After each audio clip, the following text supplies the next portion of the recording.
Assalamualaikum warahmatullahi wabarakatuh. Saya Dia Risinta akan mempresentasikan makalah kelompok 11 yang berjudul Cara Menutup Akad atau Kontrak Asuransi. Baiklah, yang pertama saya akan menjelaskan akad atau kontrak. Nah, kata akad berasal dari bahasa Arab yang berarti membangun atau mendirikan, memegang, perjanjian, pencampuran atau menyatu. Nah, bisa juga berarti kontrak perjanjian yang secara tercatat. Sedangkan menurut Al-Said Sabiq, akad berarti ikatan atau kesepakatan. Nah, untuk pengertian akad secara khusus adalah pengaitan ucapan salah seorang yang berakad dengan yang lainnya secara syarak pada segi yang tampak dan berdampak pada objeknya. Nah, pengertian akad secara khusus lainnya adalah perikatan yang ditentangkan dengan ijab qabul berdasarkan ketentuan syarak yang berdampak pada objeknya. Ada juga pengertian akad menurut istilah. Di sini ada beberapa pendapat, di antaranya adalah dari Wahbah Zuhaili dalam kitabnya Al-Fiqh Al-Islami wa Adilatuh yang dikutip oleh Dimyauddin Juwaini.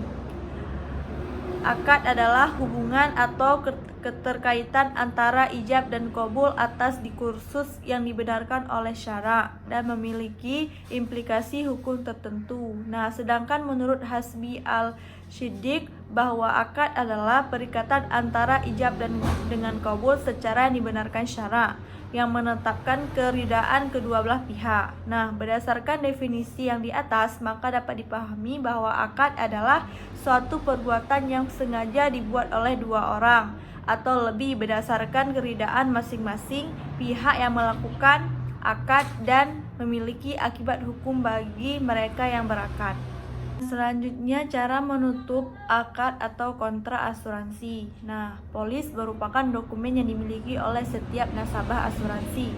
Dokumen ini menjadi bukti keikutsertaan seseorang atas asuransi pada suatu perusahaan asuransi. Nah, Asosiasi Asuransi Jiwa di Indonesia mengungkapkan bahwa polis asuransi adalah kontrak perusahaan asuransi dengan pemegang polis. Perusahaan memiliki kewajiban mengembalikan uang jika terjadinya kematian atau catat selama masa kontrak. Nah, pemberian uang ini diberikan kepada permohonan atas ahli waris. Nah, untuk nasabah berhak untuk menutup polis sewaktu-waktu. Penutupan polis itu sendiri didorong oleh beberapa faktor seperti ketidakmampuan ekonomi, memiliki pengeluaran mendadak yang urgen, bahkan merasa tidak lagi membutuhkan asuransi. Nah, seseorang nasabah yang memutuskan menutup polis asuransi tidak akan mendapatkan kembali premi yang pernah dibayar. Akan tetapi ini berlaku jika nasabah tersebut membatalkan polis sesuai dengan yang sudah disepakati. Nah, ingin menutup asuransi ada beberapa cara. Yang pertama itu menutup polis melalui agen asuransi. Nah, langkah pertamanya itu bisa dilakukan untuk menutup asuransi adalah melalui agen. Biasanya para agen tersebut memiliki pengetahuan kemampuan lebih terhadap perusahaan yang kita pilih. Nah, lakukan konsultasi pada agen tersebut dan ikuti arahan untuk menutup polis asuransi.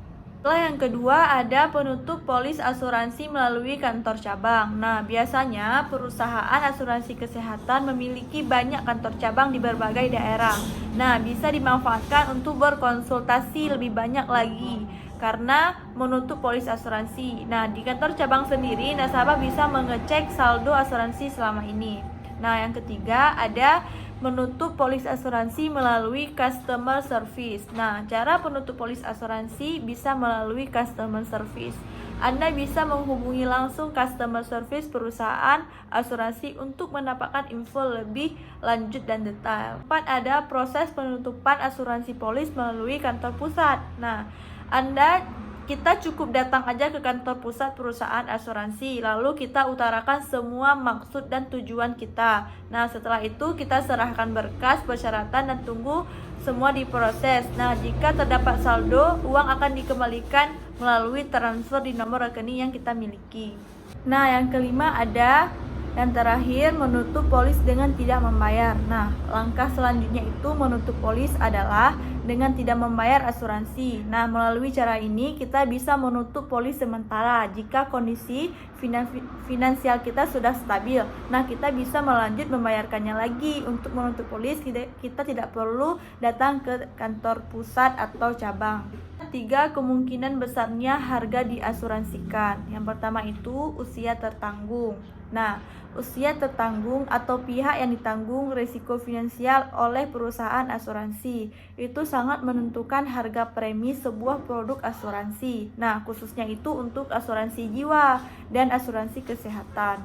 Nah, semakin muda usia tertanggung, ketika kita membeli polis asuransi, kemungkinan besar harga premi asuransi yang harus kita bayarkan lebih murah. Nah, bahkan jika beberapa perusahaan asuransi si calon tertanggung dengan usia di bawah 30 tahun tidak diwajibkan tes kesehatan lebih dulu untuk mendapatkan perlindungan polis.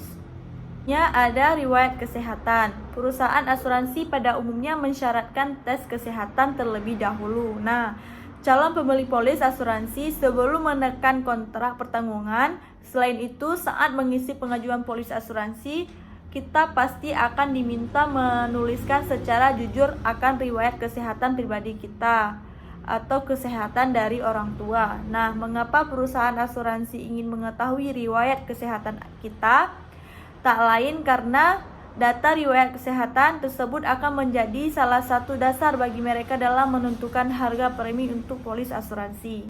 Selanjutnya, jenis pekerjaan. Nah, faktor ketiga yang mempengaruhi mahal tidaknya premi asuransi adalah jenis pekerjaan si tertanggung. Baiklah, selanjutnya saya akan menjelaskan perusahaan asuransi syariah dan pasar asuransi syariah.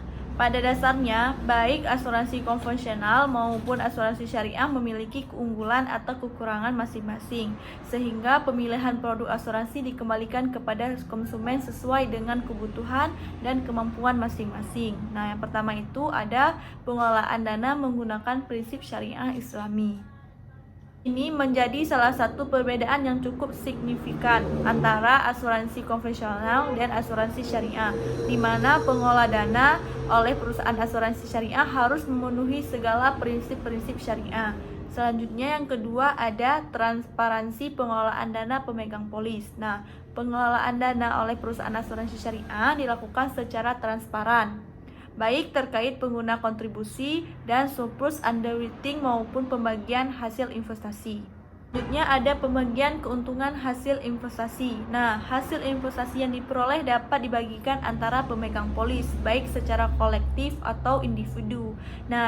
Dan perusahaan asuransi syariah sangat sesuai dengan akad yang digunakan. Selanjutnya yang keempat ada kepemilikan dana. Nah, pada asuransi konvensional ini seluruh premi yang masuk adalah menjadi hak milik perusahaan asuransi, kecuali premi pada produk asuransi yang terkait dengan investasi yang terdapat bagian dari premi alokasi untuk membentuk investasi atau tabungan pemegang polis. Nah, dan yang kelima ada tidak berlaku sistem dana hangus. Nah, data kontribusi yang disetor sebagai tabarruk dalam asuransi syariah tidak hangus meskipun tidak terjadinya klaim selama masa perlindungan.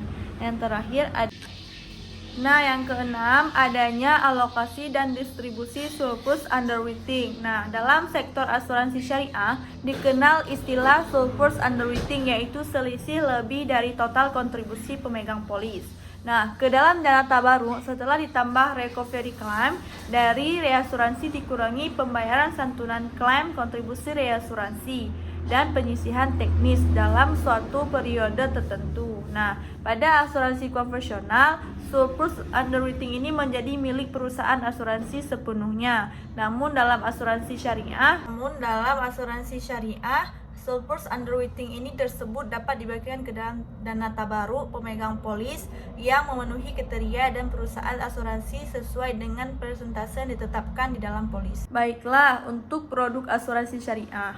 Produk asuransi syariah tersebut dapat dikelompokkan sebagai berikut. Yang pertama itu produk asuransi syariah yang memberikan manfaat berupa santunan atau penggantian jika terjadi musibah, misalnya meninggal dunia sakit, kecelakaan, kerusakan, atau kehilangan harta bendanya. Yang kedua, ada produk asuransi syariah yang memberikan manfaat berupa santunan jika peserta meninggal dunia dan manfaat berupa hasil investasi. Sekian presentasi dari saya. Jika ada kurangnya, saya mohon maaf. Saya akhiri, wabillahi taufiq wal hidayah. Assalamualaikum warahmatullahi wabarakatuh.